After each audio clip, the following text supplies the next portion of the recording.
Il TG del quotidiano La Nazione Siciliana, notizie della Sicilia in 3 minuti.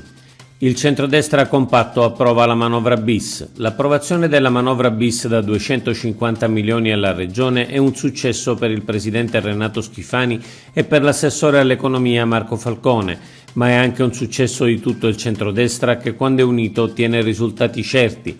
Con il provvedimento si superano i problemi dell'impugnativa parziale della finanziaria 2023. Si stanziano 137 milioni per i comuni siciliani e 74 milioni per i forestali.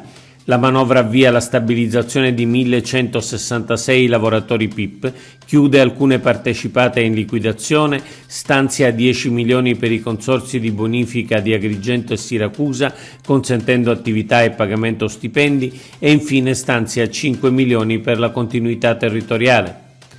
Emendamento Taormina, prevalgono le ragioni di Schifani.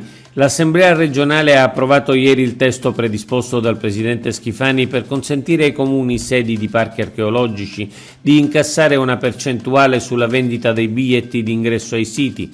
Respinta invece la proposta demagogica del sindaco di Taormina di una percentuale sui biglietti degli spettacoli, il cui costo sarebbe ricaduto alla fine sugli spettatori. Sospeso adeguamento Istat per i deputati. Nella giornata di ieri è stato cancellato anche l'adeguamento automatico all'aumento del costo della vita per gli stipendi dei deputati regionali. Nel febbraio scorso l'adeguamento era stato confermato a scrutinio segreto. Non amiamo la demagogia né la politica dettata dal populismo delle piazze, ma in questo caso l'adeguamento non era accettabile senza una rivisitazione complessiva di indennità, benefit e attività dei parlamentari, ai quali non dovrebbero mai competere decisioni sull'aumento dei loro stipendi. Crescono le piccole e medie imprese in Sicilia.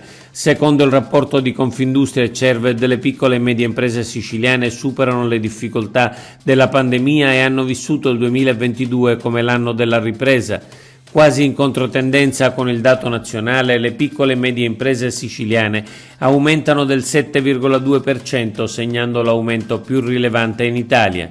Rimane alto il costo del debito e il divario infrastrutturale. 118 ambulanze private consentite solo per codici rossi.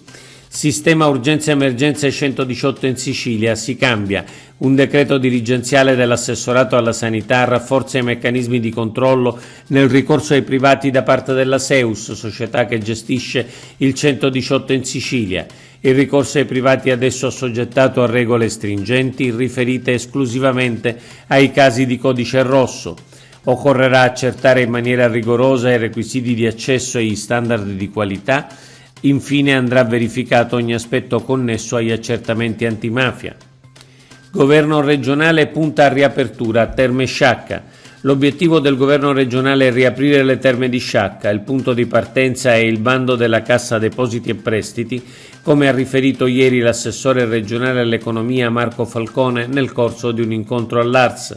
La Regione intende puntare sul termalismo e il presidente Schifani nei prossimi giorni avrà un incontro con Federterme. In questa direzione vi sarebbero anche 2 operatori interessati ad investire.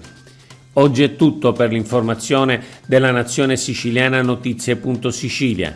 Approfondisci su www.lanazionesiciliana.eu.